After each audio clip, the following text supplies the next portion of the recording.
Qué, compas pijaos y panches. Hoy nos adentramos en las místicas sierras del norte del Tolima, el antiguo país de los panches. Pocos lo saben, pero desde la ciudad de Ibagué para arriba vivían los panches, a quienes algunos llaman tolimas.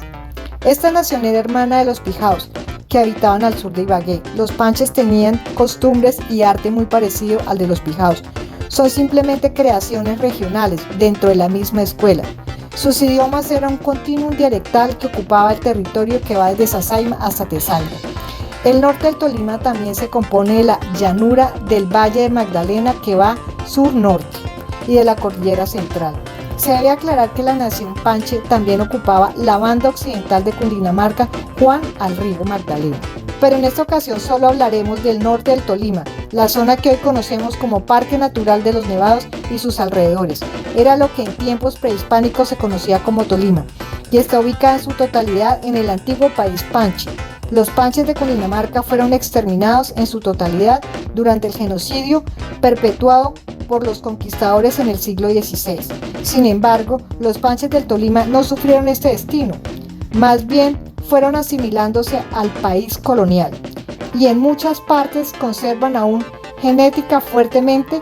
Ejemplo, esto es el municipio de Ambalema, en donde las personas tienen fenotipos indígenas que concuerdan con las descripciones que hacen los cronistas. Por nuestro gran ideal, amor y justicia ancestral, adelante compañeros, adelante hasta el final. Desde las colinas del Alto Magdalena, retumba la tierra. Hoy vamos a adentrarnos de lleno en la historia de mis ancestros los panches. Mi abuelo materno era originario de Biotá, Cundinamarca. Te recuerdo mucho, viejo Efraín Ortega. Tú eres mi mayor orgullo. Los panches o tolimas habitaban desde el valle medio del río Magdalena hasta las estribaciones del Tolima y Cundinamarca, es decir, la media montaña de la cordillera central y de la cordillera oriental.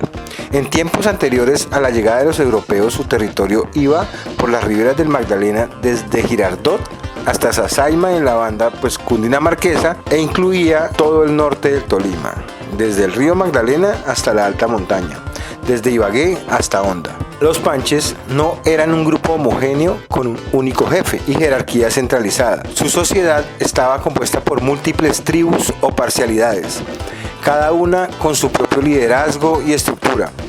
Usualmente había un cacique como cabeza principal, quien estaba asesorado por un consejo de nobles llamados acaimas. Hablaban la misma lengua que los pijaos del sur y compartían elementos culturales con sus hermanos los pijaos. Su sociedad era considerada patriarcal, con caciques o líderes que podían surgir por su valor, experiencia o conocimiento espiritual. Estos líderes no siempre heredaban su cargo. Su rol estaba más asociado a la capacidad de liderar en tiempos de guerra o a decisiones colectivas. La vida de los panches era una mezcla de agricultura, recolección, caza y uso del río como recurso vital. Cultivaban maíz, yuca, frutas y raíces. Pescaban en el Magdalena en época de subienda y cazaban animales de monte.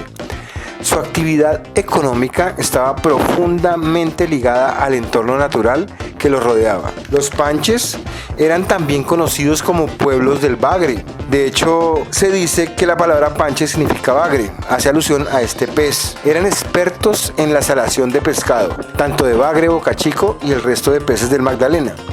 La sal la conseguían intercambiando productos con los muiscas de Zipacón, y este mercado le daba gran prosperidad a las poblaciones ribereñas desde hace miles de años. Tanto así que es posible que este mercado es el que le ha dado la prosperidad a la cultura arrancaplumas, que vivió en Honda miles de años antes de los panches. Se adornaban el cuerpo y practicaban formas de modificación estética como la deformación craneal y el uso de pintura de guerra, tatuajes, coronas de pluma y ornamentos de oro en orejas, nariz y cuello, como lo son las famosas chagualas o pectorales Tolima. Estos elementos no eran solamente ornamentales, sino marcadores de identidad y de estatus dentro de la sociedad. Uno de los ejes centrales de la cultura panche era su capacidad guerrera. Antes de la conquista española, este pueblo se enfrentó repetidamente a invasores y vecinos.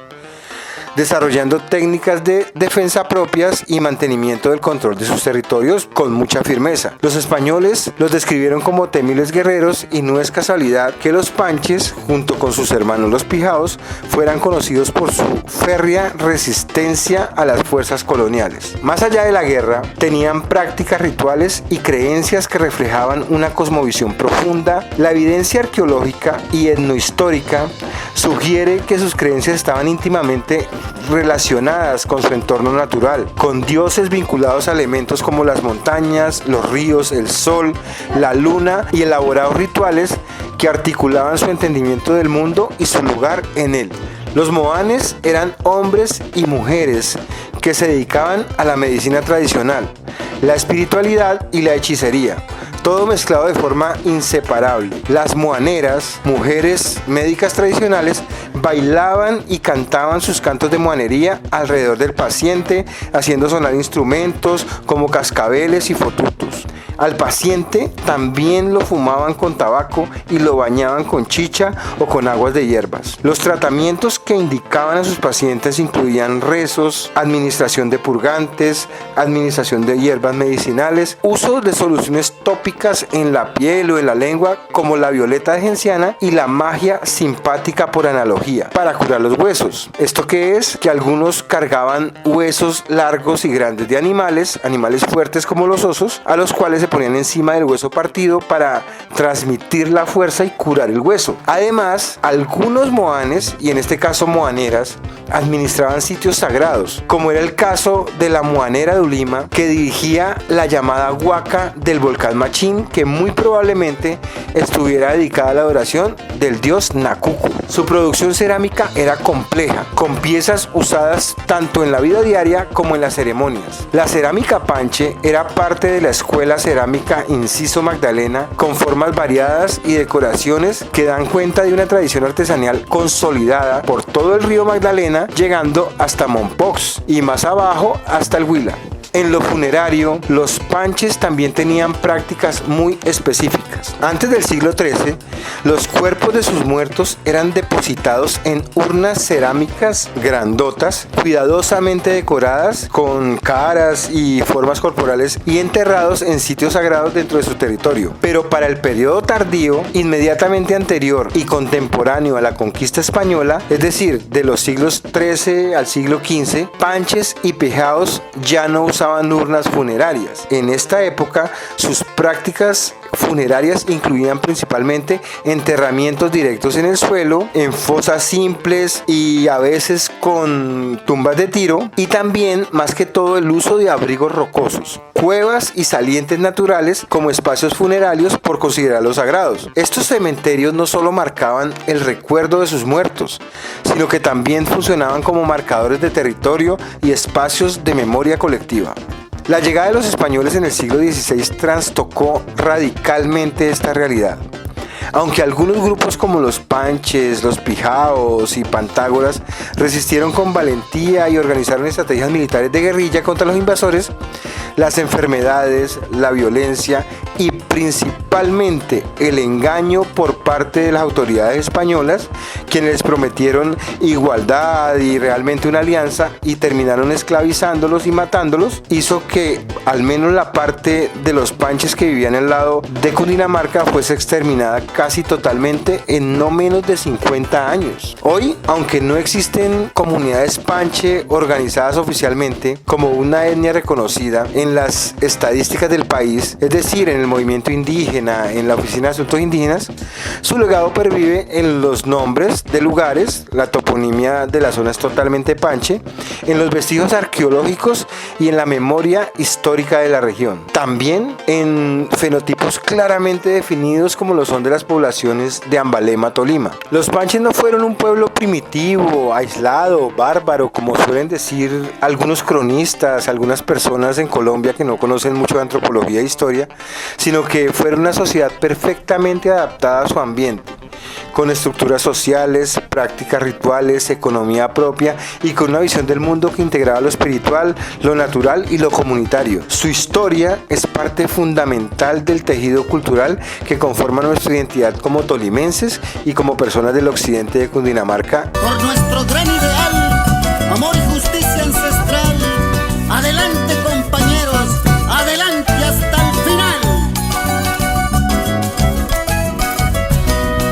Desde las colinas del Alto Magdalena retumba la tierra. Durante la colonia temprana, en el año 1595, se dio una gran erupción del volcán Nevado del Ruiz, que pues era conocido por algunas tribus como el Cumanday. Esta erupción fue registrada por Fray Pedro Simón, un cronista de Indias de la época, y según la descripción de Fray Pedro Simón, fue muy potente y destructiva, casi tanto como la que hubo en 1985. Ahora voy a narrar la erupción de 1595. Vamos. El domingo 12 de marzo de 1595, al amanecer, el cielo estaba completamente despejado. Hacia las 8 de la mañana, el volcán Nevado del Ruiz, que en ese tiempo se llamaba Mesa de Hervé o el volcán de Cartago, lanzó un trueno tan fuerte y ronco y extraño que se escuchó a más de 40 leguas a la redonda y aún más a la dirección hacia donde soplaba el viento, es decir, hacia la zona del Quindío, del actual Quindío.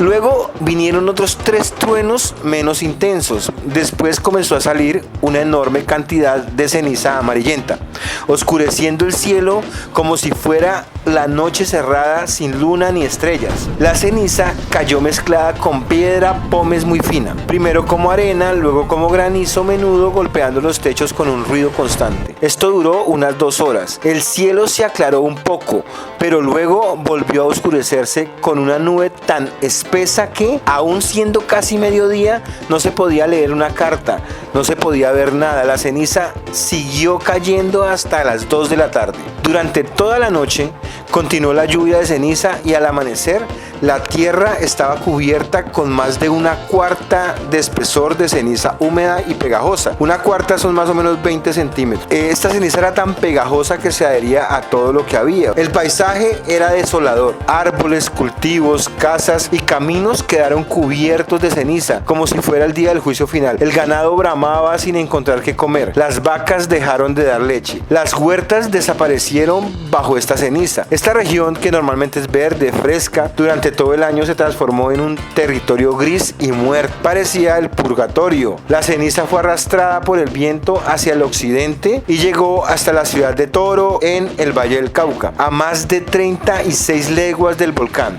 donde destruyó por completo los cultivos de maíz que estaban tiernos. Los ríos y quebradas bajaban espesos, cargados de ceniza. Los peces huían desesperados, algunos saltando a tierra para escapar del lodo. En Cartago la Vieja, actual Pereira, la población salió en procesiones rogativas pidiendo auxilio a Dios. Días después cayeron lluvias abundantes que lavaron la ceniza de los árboles y tierras, devolviéndoles algo de vida. Estas lluvias eran muy necesarias, pues antes de la erupción había habido un clima extremadamente seco y desértico acá en esta zona. Algunos viajeros que iban de Mariquita a Cartago la Vieja contaron que 3 días antes habían sentido temblores tan fuertes y ruidos tan aterradores que pensaron morir. Esto se debió a que 3 días antes hubo un terremoto gigantesco antes de la erupción. Obviamente un terremoto en la montaña geológica del Nevado del Ruiz. La noche del sábado anterior a la caída de ceniza, vieron al volcán lanzar grandes piedras pómez,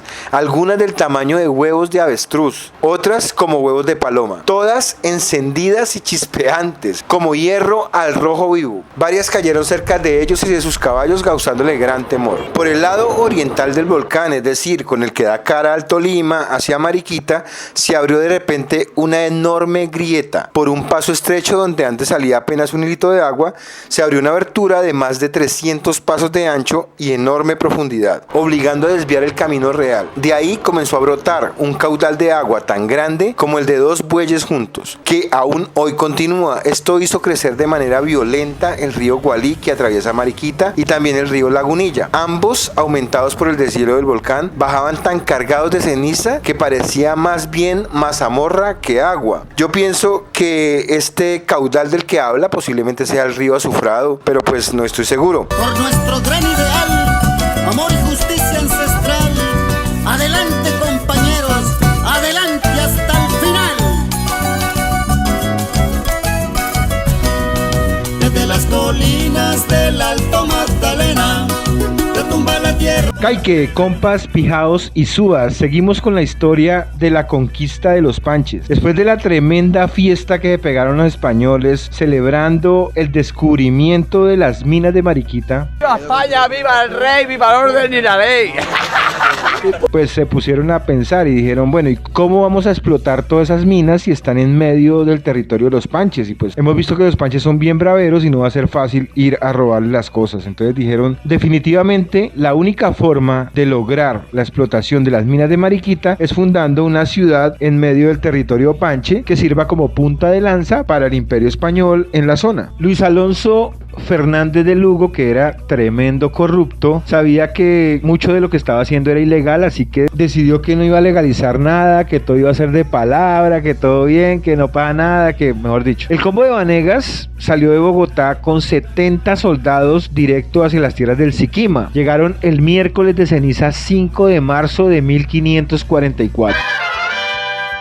Mientras tanto, en el reino de Siquima. En cuanto los espías del Gran Siquima le informaron al cacique pues que venían los Súa, o sea los españoles, que así lo llamaban, le llamaban Súas, Siquima convocó de urgencia una reunión bajo la ceiba de Acuapar, que como sabemos los Panches, los pijaos hacían sus reuniones importantes bajo la sombra de grandes ceibas. Los Panches le llamaban Acuapar a la ceiba, al árbol que nosotros conocemos como ceiba. Mandó llamar a los acaimas siquimas más importantes y a todos los caciques de la zona, o erename Panches o reyes Panches de los alrededores. Hasta allí llegaron los erename, es decir, los caciques Panches, Cacaima, Bituima, Chapaima, Chaguaní, Nocaima, Nimaima y muchos otros señores fronterizos del Siquima. En la reunión también estaban todos los acaimas siquimas, incluyendo al negrito, es decir, el embajador que se había ido con los españoles, no había regresado a Bogotá, sino que se había quedado ahí en Siquima con su pueblo. Debatieron sobre qué debían hacer ante esta nueva agresión de estas personas que estaban llegando a su tierra. Siquima comenzó a hablar. Compas Panche, los Súas están entrando. Ellos tienen la intención de fundar una de sus ciudades en nuestras tierras, así como fundaron las 3 ciudades de Santa Fe, Tunja y Vélez. Pues esa es su estrategia de dominación. Su intención es despojarnos de todo y esclavizarnos, como lo hicieron con los muiscas de Bogotá. Lo único que traen los Súas al país Panche es muerte y despojo. Además, ellos no tienen palabra. En su última visita nos dijeron que solamente querían pasar. Debemos anticiparnos y no dejar que tomen asiento en nuestra tierra. Debemos unir todos nuestros ejércitos para ir a acabar con ellos. En este momento, los Súas están acampando en una de las juntas del río Siquima con una quebrada. Debemos atacarlos por sorpresa y destruirlos totalmente. Ante las palabras del Gran Siquima, los acaimas y reyes se pusieron de pie con gran alboroto, aplaudiendo, gritando y cantando canciones de guerra. El apoyo al plan de Siquima era unánime. Otros erenames o reyes Panches intervinieron, pero solamente para reforzar la idea del Siquima y darle alabanza. Tras tomar la decisión de guerra, prepararon sus armas, las cuales eran macanas de chonta, dardos envenenados, hondas con piedras y lanzas. Se pintaron el cuerpo con vija y tagua, como solían hacerlo para ocasiones de guerra. Se pusieron sus tocados de plumas y sus chagualas de oro. Prepararon la ceremonia a los dioses de la guerra para que les fueran propicios. Además, los moanes hicieron las adivinaciones correspondientes, quemando balso, fumando tabaco y mirando el color de la ceniza. Muchos litros de chicha y miles de tamales fueron hechos para esta ocasión. Se preparó música y baile. Ofrecían una ceremonia de baile, música y chicha a sus dioses previo a cada batalla. El ejército de los Panches se situó rodeando a los españoles por todos los flancos. Cada cacique comandaba un cono del perímetro alrededor de los españoles. Los guerreros Panches se escondieron como ninjas en la espesura del... Nadie los podía ver. Los españoles enviaron una patrulla de reconocimiento para buscar alimentos. Eran 40 soldados, algunos de ellos a caballo, cada uno con sus yanaconas muiscas. El ejército del gran cacique Nocaima fue el que se los enfrentó. Los vio venir de frente hacia su zona y él guardó absoluto silencio. Cuando el ejército ejército súa o español había penetrado lo suficiente en el arcabuco, es decir, en la selva, en el monte, y se encontraban rodeados por los Nocaima, el Erenameno Caima dio la orden de ataque, tras de lo cual los panches embistieron de modo psycho killer a los españoles, y entonces es cuando Fray Pedro Simón, cada vez que ve ánimos, bríos y bravura en los panches, los trata como animales, los trata como perros y les llama bestias, pero cuando las ve en los españoles dice que es la bravura española, que es la grandeza europea la que tienen para luchar guerreros de alta estima. Yo quiero volver a revivir la foto del balcón de Juliana con Mauricio y Antonio, una familia blanca, hermosa, pura, y a partir de ahora... Fray Pedro Simón dice que los panches eran caníbales al estilo masacre en Texas. Según este fraile español, los panches mataban a sus hijos y vendían su carne, cocinaban a su primogénito para hacer un almuerzo familiar el día que le quitaban la teta al bebé, lo cual suena más a charlatanería mojigata cristiana que a realidad. En sus palabras se nota un desprecio hacia la raza indígena y una satanización total de sus creencias y costumbres y demás. Las palabras de Fray Pedro más parecen una justificación de los crímenes de los conquistadores que una realidad histórica. Si bien es cierto que existieron prácticas de antropofagia entre los caribes del Tolima, estas eran de tipo guerrero y ritual, no eran un comercio organizado de carne como dice Fray Pedro. Además, ni los caníbales más aterradores del cine actual se comen a sus propios hijos. Íbamos en que los panches de Nocaima atacaron a los 40 súas con todo su ser y con la valentía que solían hacerlo siempre. No le copiaban a los españoles de lanzas, de hierro, y hasta se daban en la jeta a puños con soldados españoles si se les partían sus macanas o lanzas. Los cacaimas, junto con los bituimas y nimaimas, decidieron capturar cada uno un caballo español junto con su jinete. Gigantescos guerreros agarraban cada pata de cada caballo entre sí, y debajo del animal sostenían la barriga a otros 6 guerreros. Alrededor habían muchos guerreros fuertes de refuerzo por si alguno de los cargueros era lastimado. Los cacaimas, bituimas y nimaimas, cada uno con un caballo junto con su jinete, se lo estaban llevando como trofeo hacia el arcabuco, o sea, estaban ganándole la batalla. Pero los españoles enviaron a un grupo de yanaconas indígenas armados con lanzas que en la punta tenían hierro, además de tener machetes de hierro, y comenzaron a hostigar a los cargueros, hiriéndolos en sus espaldas y cortándoles los brazos, las piernas y haciéndolos pedazos, hasta el punto que los cargueros tuvieron que soltar los caballos y esta gente pudo huir. Siquima había ordenado la estrategia militar de que cada ejército panche rodeara a unos pocos soldados españoles y yanaconas, aprovechando pues que los panches tenían una ventaja numérica, atomizar y debilitar al enemigo. La estrategia funcionó muy bien en sus inicios, a pesar del filo del hierro y el fuego de los arcabuces que le daban una ventaja extra a los conquistadores. Poco después, las unidades panches estaban devastando a los soldados súas dispersos y vulnerables. Casi al filo de la victoria panche, llegaron refuerzos españoles a caballo con una jauría de perros come indios, que atacó rabiosamente a los panches, despedazándolos en segundos, arrancándoles sus brazos, abriéndole las entrañas. La batalla, que había durado todo el día, se convirtió en un empate pírrico para los dos bandos. A duras penas, los soldados súa lograron salir con vida y se acomodaron en un escampado cerca del territorio de Siquima. A su vez, los panches se retiraron destrozados por los dientes de los perros con miles de bajas. Los españoles esperaban que los panches enviaran embajadores para negociar la paz, pero como había sido un empate, los panches no enviaron embajadores y en vez de eso siguieron hostigándolos toda la noche sin cesar, enviándoles dardos, piedras y flechas. Los españoles, como no tenían medicina para curarse, usaron brujerías de vieja data que se llamaban los tales ensalmos. Aquí Fray Pedro Simón se pone a dar una perorata sobre lo cristiano o no cristiano,